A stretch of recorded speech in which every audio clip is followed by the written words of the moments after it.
शन world test champion team को हराना एक बहुत बड़ा कारनामा समझा जाता है। तो हमेशा टू डिवीजन टीम की जिस तरह की कारकर्दगी रही है पाकिस्तान टीम की पिछले सर्कल में, तो टू डिवीजन की बात होती रही। इस कामयाबी के बाद आप समझते हैं कि जो हमें दूसरे डिवीजन में फेंक रहे थे उनको एक आपने शुरुआत अच्छी की है तो उससे उनको थोड़ा सा जवाब मिल जाएगा। अस्सलाम वालेकुम सबको। सुहेल भाई, आई थिंक हमारा जो हमेशा फोकस रहा है वो रहा है कि हम एज ए साइड कैसे इम्प्रूव कर रहे हैं। हराना ऑब्वियसली रिज़ल्ट लेना बहुत बड़ी बात होती है, बट ऑब्वियसली हम इस चीज़ से भी मतलब मुतमईन रहे हैं कि अगर हमारी आप प्रीवियस साइकिल भी देखें उसमें जब हम ऑस्ट्रेलिया गए हमारे पास जीतने की अपॉर्चुनिटीज़ थी, साउथ अफ्रीका में हमारे पास पहले टेस्ट जीतने की अपॉर्चुनिटीज़ थी, इंग्लैंड को इधर हमने सीरीज़ हराई। तो मैसेज ये है कि हम अच्छी क्रिकेट खेल रहे हैं, बड़ी टीमों के अगेंस्ट अच्छी क्रिकेट खेल रहे हैं, बट चैलेंज ये है साइड के लिए कि किस तरीके से कंसिस्टेंटली हम मैचेस जीतें और अपनी पोजीशन जब टेस्ट चैम्पियनशिप में अच्छी होगी तो आई थिंक जो साइड टॉक है डिवीज़न 1 की, डिवीज़न 2 की, उसमें पाकिस्तान हमेशा एक टॉप टीम रहेगी। तो हमारा फोकस कम्प्लीटली अपनी पोजीशन को बेहतर करने के लिए, और इस वर्ल्ड टेस्ट चैम्पियनशिप में हमने अच्छा स्टार्ट लिया और अब चैलेंज और अपॉर्चुनिटी ये है हम सब के लिए कि हम इसको आगे किस तरीके से बढ़ाते हैं। शान, हम लकी रहे, हमने टॉस जीता और फ़ायदा उठाया, अच्छा एक हमने स्कोर किया पहले इनिंग में, लेकिन हमने देखा कि जो हमारे बैटर्स हैं वो गलत शॉट सेक्शन से आउट होते विकेट थ्रो की, और खुदा न खास्ता अगर सेकंड टेस्ट में टॉस हार गए तो क्या मैसेज होगा बैटर्स के लिए? सर, लास्ट ईयर जब हम इंग्लैंड से पहला टेस्ट मुल्तान में खेले तो हम टॉस जीते और वो काफ़ी यूज पिच था।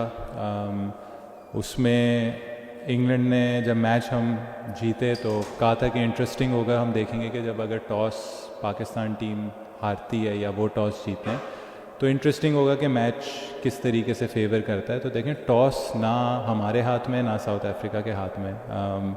इसको लक कहना ये इवेंचुअली क्रिकेट में बराबर ही रहता है। अगर आप इसका रेशियो देखेंगे वो मतलब मे बी एक वक्त में किसी के फेवर में बहुत ज़्यादा होता है, लेकिन लॉन्ग टर्म उसमें देखेंगे तो टॉस बराबर रहता है। पिंडी में मैंने यही चैलेंज दिया था साइड को कि अगर हम टॉस हारते भी हैं तो हमारी जो टीम की जो पहचान है, आइडेंटिटी है, वो तभी ज़ाहिर होगी अगर हम टॉस हार के मैच जीतेंगे। और आई थिंक पिंडी में हमने अगर देखें अपनी one of the best test performances दिखाई थी लास्ट साइकिल में। साउथ शकील ने एक एक्सेप्शनल नॉक खेली थी, टेल ने बहुत अच्छा साथ दिया था, नोमान ने 30-35 किए थे, साजिद ने 40 किए थे। तो देखें, हमारे लिए ये चैलेंज है, अपॉर्चुनिटी, और हमेशा साइड को यही कहूँगा कि अगर ऐसी अपॉर्चुनिटी मिलती है तो हमें दिखाना चाहिए कि टॉस हार के भी हम किस तरीके से अपनी पहली इनिंग्स अच्छी खेल सकते हैं। फोर्थ इनिंग्स ऑब्वियसली मुश्किल होती है, और अगर देखा जाए हमने अपनी सेकंड इनिंग्स में काफ़ी मिस्टेक्स की हैं, बट देखें मिस्टेक्स होती हैं, ऐसी कंडीशंस में मिस्टेक्स होती हैं, हमें सीखना होगा, और अगर टॉस हारेंगे तो हम उस हिसाब से प्लान करेंगे कि किस तरीके से मैच जीतना है। शान, जब साल पहले ये डिसीजन हुआ था कि थोड़े से स्पिन ट्रैक्स प्रिपेयर करेंगे और बिकॉज 20 विकेटें लेने का वो चांस है, तो उसके बाद आपको लगता है कि ये जो टेस्ट मैच है ये सबसे ज़्यादा क्लोजली उस आइडियल टेम्पलेट और पैटर्न को फॉलो किया in terms of first innings runs और फिर दूसरी ऑपोजिशन को फंसा लेना? डू यू थिंक कि अब थोड़ा सा मेच्योर हो रहा है इन टर्म्स ऑफ कि आप हर टेस्ट मैच में क्या करना चाहते हैं जब आप पहले बैटिंग करें? आई थिंक हम सब कलेक्टिवली एडमिट करेंगे कि जो मुल्तान में वेस्ट इंडीज़ के ख़िलाफ़ कंडीशंस थी वो बहुत एक्सट्रीम लेवल पे उसमें वो था। तो उसमें आई थिंक दोनों बॉलिंग अटैक्स लेवल हो गए थे और बैटिंग करना इतना आसान नहीं था। उसमें टॉस, उसमें फ़र्स्ट इनिंग्स लीड, ये चीज़ें बहुत ज़्यादा मैटर कर रही थी। अगर आप इस पिच को देखें तो आई थिंक ये काफ़ी सिमिलर थी पिंडी के नेचर में, जो हम इंग्लैंड के ख़िलाफ़ पिंडी में टेस्ट खेलें, और उसमें भी जैसे मैंने कहा कि साउथ शकील ने दिखाया कि किस तरीके से अगर कोई बैट्समैन अपने आप को सेट करे वो एक अच्छा लंबा 100 कर सकता है, और आप फर्स्ट इनिंग्स में ही मतलब जो गेम की सेकंड इनिंग्स है उसमें आप ऑपोजिशन पे प्रेशर डाल सकते हैं टॉस हार के भी। तो आई थिंक टेम्पलेट है ये पिच, और पिंडी की पिच रिलेटिवली बैट्समैनों को मौका भी देती है कि जो सेट होता है, साउथ अफ्रीका ने भी दिखाया कि जो बैट्समैन सेट होता है जब भी पार्टनरशिप लगती है तो ऐसा लगता है कि गेम बिल्कुल सीधा हो गया। आज भी जब ब्रेविस और रिकल्टन बैटिंग कर रहे थे और एक वक्त आई थिंक 150 से भी नीचे स्कोर आ गया था, तो एज अ कैप्टन काफ़ी मतलब वो एक स्ट्रेसफुल सिचुएशन थी, बट बॉलर हमेशा गेम में रहता है। और अच्छी चीज़ आज ये थी कि हमारी जो आर्मरी है उसमें हमें अपने पेसर्स से भी रिस्पांस मिला। शाहीन ने एक्स्ट्रॉर्डनरी बॉलिंग की, और देखें अगर टेस्ट चैम्पियनशिप में अच्छा करना है, एज ए टेस्ट टीम अच्छा करना है मूविंग फॉरवर्ड, तो हमें हर डिपार्टमेंट से परफॉर्मेंसेस चाहिए होंगी और एफर्ट चाहिए होगा, और आई थिंक इस टेस्ट मैच में हमें वो चीज़ें मिली हैं। पिच तो तकरीबन सेम ही होगी, पिंडी वाली सेम होगी, तो क्या एक स्पिनर का इजाफा किया जाएगा, कोई एक्सपेक्टेड है, या फिर जो हसन अली है उनकी जगह खुरम को चांस दिया जा सकता है? सर देखें, वो ऑब्वियसली पिंडी जाएंगे, देखेंगे। यहाँ से बैठे हुए हम नहीं कह सकते कि पिंडी का पिच कैसा खेलेगा। होपफुली जैसे हमने कहा है, अगर हम कह रहे हैं कि हमें इन्हीं कंडीशंस में खेलना है तो उसी टाइप का होगा जैसे यहाँ मिला या जैसे इंग्लैंड के ख़िलाफ़ पिंडी में मिला। हसन अली और शाहीन शाह को खिलाने का जो एक तो साथ खिलाना और दोनों का खेलना अपनी इंडिविजुअल एबिलिटी पे, एक वो चीज़ था कि हमारी नज़र में as a team management I think reverse swing की जब बात आती है तो आई थिंक वो पाकिस्तान के बेस्ट बॉलर्स हैं, और उन्होंने करके भी दिखाया हुआ है कि रिवर्स स्विंग किस तरीके से होती है। तो अगर दो सीमर्स की पर्सनल वही हुई तो आई थिंक हसन अली और शाहीन शाह से बेहतर रिवर्स स्विंग के एक्सपोनेंट्स नहीं हैं इस वक्त पाकिस्तान क्रिकेट में। खुर्रम शहजाद बहुत अच्छे बॉलर हैं, उन्होंने हमने जब भी सीमिंग फ्रेंडली कंडीशंस में खेला है, किसी भी कंडीशंस में खेला, उन्होंने हमेशा अच्छा रिस्पांस दिया है। बट आई थिंक इस वक्त पाकिस्तान के लिए शाहीन शाह और हसन अली बहुत अच्छे रिवर्स स्विंग के एक्सपोनेंट्स हैं। शान, पहले तो कॉन्ग्रेचुलेशन। ऐसा लग रहा है कि जो प्लान पाकिस्तान का है कि ड्राई पिच बनाओ, स्पिनर्स खिलाओ और मैच जीत जाओ, ये वर्क कर रहा है। लेकिन कहीं ना कहीं आप ये नहीं समझते कि हमारे जो फास्ट बॉलर्स हैं उनकी हौसला शिकनी हो रही है ऐसे ट्रैक्स में, और जो ग्रास रूट लेवल पर क्रिकेट हो रही है उसके अंदर अब हमारे पास फास्ट बॉलर्स कम आएंगे जब वो देखेंगे कि ऊपर लेवल के ऊपर स्पिन विकेट्स बन रही हैं? सर आई थिंक मेरे लिए सिंपल है, आज शाहीन ने 4 आउट किए हैं, एफर्ट किया है और एक्स्ट्राऑर्डिनरी बॉलिंग की है। आई थिंक उसने दिखाया है कि वो दुनिया के टॉप बॉलर्स में क्यों है। तो इन पिचेस में फ़ास्ट बॉलर्स ख़त्म नहीं होते, फास्ट बॉलर्स का रोल चेंज होता है। और देखें, वर्ल्ड टेस्ट चैम्पियनशिप एक कंडीशन में नहीं खेली जाएगी, डिफरेंट कंडीशंस में डिफरेंट टीम्स के ख़िलाफ़ खेली जाएगी। तो हम एक टेस्ट मैच को देख के हम उसको पूरे 2 साल तक पोर्ट्रे नहीं कर सकते। इंग्लैंड में खेलना है हमने ड्यूक बॉल से, हमने वेस्ट इंडीज़ में ड्यूक बॉल से खेलना है, बांग्लादेश हम जाएंगे क्योंकि वो हमसे सीमिंग फ्रेंडली कंडीशंस में जीते थे, तो मे बी वो हमें सीमिंग फ्रेंडली कंडीशंस देंगे। तो फास्ट बॉलर्स का रोल कहीं ख़त्म नहीं हो रहा। आई थिंक हम अपनी क्रिकेट एक्सपैंड कर रहे हैं, हम चाह रहे हैं कि हम हर कंडीशंस में खेल पाएँ। और देखें 2 फास्ट बॉलर्स क्यों खेलें, वरना तो पहले एक भी फास्ट बॉलर नहीं खेलता था। 2 इसलिए खेले क्योंकि हम समझ रहे हैं कि फास्ट बॉलर्स का रोल है, और शाहीन शाह ने दिखाया कि क्यों है। शान, अस्सलाम वालेकुम, बहुत मुबारक हो एक तो जीत का। आपको भी। ये काफ़ी अरसे से देख रहे हैं कि एकदम क्लस्टर ऑफ विकेट्स गिरती हैं, एक ही स्कोर पे 3-3, 4-4 विकेटें गिर जाती हैं।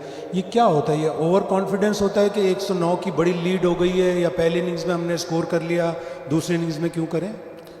नहीं, ऐसा तो कोई नहीं सोचता। आई थिंक जब आप प्रोफेशनल स्पोर्ट खेलते हैं, आई थिंक ऑब्वियसली इसके प्रेशर्स डिफरेंट होते हैं, लेकिन एज ए टीम हमारे लिए सबसे बड़ी लर्निंग ये है कि दोनों इनिंग्स अगर आप मिला लें, एक इनिंग्स में 17 पे 5, एक इनिंग्स में 17 पे 6, तो 33 पे 11 विकेट्स हमारी गिरी। और अगर आप साउथ अफ्रीका की आखिरी 8 विकेटें, मतलब 4 और 4 दोनों इनिंग्स की देखें, तो पहले में उन्होंने 53 किए, आज उन्होंने ऑलमोस्ट आई थिंक 46 रन्स किए आखिरी 4 विकेट्स पे। तो 79 रन्स वर्सेस 33 रन्स, और 11 और 8 विकेटें, अभी 3 विकेटें उनकी और भी इसमें मज़ीद बाकी दी। टेस्ट क्रिकेट में जैसे हम कहते हैं 20 विकेट्स बहुत इंपॉर्टेंट हैं।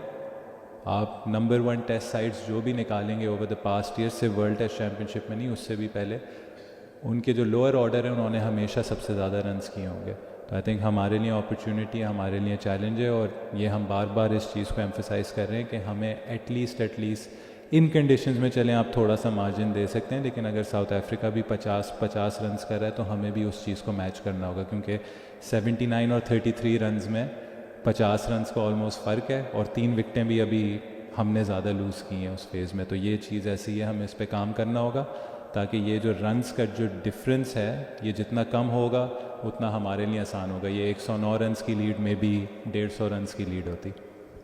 शान भाई, सवाल तो शाहीन से मुतालिक था, आपने ऑलरेडी उनकी काफ़ी तारीफ़ कर ली है जिस तरह से उन्होंने आखिरी स्पेल में विकेटें ली हैं। किस सोच के साथ, क्योंकि जब स्पिनर्स आपके लिए विकेट ले रहे थे एकदम शाइन को लाना पहले सेशन में भी और दूसरे में इस मैच में ओवरऑल तकरीबन 14 ओवर्स उन्होंने किए, इसके पीछे थोड़ा सा बता दीजिएगा। और साथ में अब्दुल्ला शफीक परफॉर्म नहीं हो रहा उनसे, चाहे वो वाइट बॉल में हो चाहे वो रेड बॉल में हो, अभी थोड़े से अंडर प्रेशर लग रहे हैं। उन्हें क्या साथ साथ बता भी रहे हैं या जाहिर सी बात है आप कप्तान हैं, आपके ऊपर प्रेशर आता है जब टॉप ऑर्डर आपका फेल होता है, इस तरह विकेट्स गिरती हैं, क्या चेंज भी कोई एक्सपेक्टेड है या अब्दुल्ला पे आप स्टिल कॉन्फिडेंट हैं? आई थिंक पहले अब्दुल्ला के उस पर टच कर लेते हैं। वाइट बॉल का ऑब्वियसली मेरा इस वक्त कोई डोमेन नहीं है, बट आई थिंक उसने अच्छी ग्लिम्स दिखाई, 41 रन्स की है, काफ़ी अश्योर्ड लगा, तो उसके कॉन्फिडेंस काफ़ी ऊपर गया होगा उसके साथ। और सेकंड इनिंग्स में ज़्यादा चैलेंजिंग थी, अनफॉर्चुनेटली सेट होकर आउट हुआ। वहीं बैट्समैन अगर 60-70 करता है तो और बेहतर कर सकता है, बट उसने हमें ग्लिम्स दिखाई। और देखें, हमें ओपनर्स को आपको लेके चलना होगा। अभी आपने उनकी भी बैटिंग देख ली है, हमारी भी देख ली है, आपने इंग्लैंड को भी देख लिया है, वेस्ट इंडीज़ को भी देख लिया है। आई थिंक सबसे लोएस्ट एवरेज इन कंडीशंस में टॉप ऑर्डर की है, बॉल हार्ड होता है, स्पिन भी होता है, फास्ट बॉलर्स भी प्ले में होते हैं, तो हमें थोड़ा सा किसी ना किसी पे तो टाइम हमें इन्वेस्ट करना होगा। आई थिंक अब्दुल्ला शफीक उसके प्राइम कैंडिडेट हैं, अच्छा खेले हैं। ऑब्वियसली अगर रन्स नहीं करते तो थोड़ा सा उन पे और प्रेशर आता है, बट आई थिंक जब उन्होंने 41 किया है, सेट हुए हैं, तो आई थिंक उनको भी काफ़ी कॉन्फिडेंस मिला होगा। शाहीन का देखें, सिंपल है, वर्ल्ड क्लास बॉलर है। उसने खुद ही, जब हम बात कर रहे थे, आपस में बात करते हैं, उसने कहा कि मैं आपको मैच टर्न करके दूंगा, टर्न अराउंड करके दूंगा। और हमने सिर्फ वेट किया कि बॉल थोड़ा सा पुराना हो जाए। ऑब्वियसली उसको नया बॉल ना कराना एक बड़ा डिसीजन होता है, बट पूरा ट्रस्ट था। उसने बॉल मांगी भी है, मतलब कि मैं करके दूंगा आपको, और उसने फिर डिलीवर भी किया। तो और आई थिंक जिस तरीके से उसने बॉलिंग की आज, आई थिंक सब एक्साइटेड होंगे कि बहुत अच्छी फास्ट बॉलिंग डिस्प्ले थी। अपना बाबर आजम स्टार खिलाड़ी हैं, गो के उन पर डाउनफॉल आया हुआ है।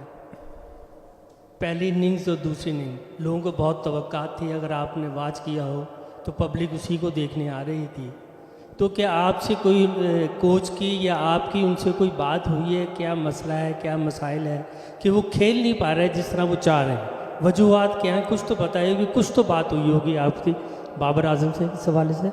सर, मैंने पहले ही बात की थी कि इन कंडीशंस में ना हमें थोड़ी सी अपनी जो एक्सपेक्टेशंस है ना रन्स के हिसाब से, वो थोड़ी सी हमें मैनेज करनी होगी। आई थिंक पहली इनिंग में उन्होंने 23 रन्स किए हैं, सेकंड इनिंग्स में 42 रन्स किए हैं, एग्रीगेट उसने 65 का दिया है, 65 32.5 की एवरेज एक टेस्ट मैच में।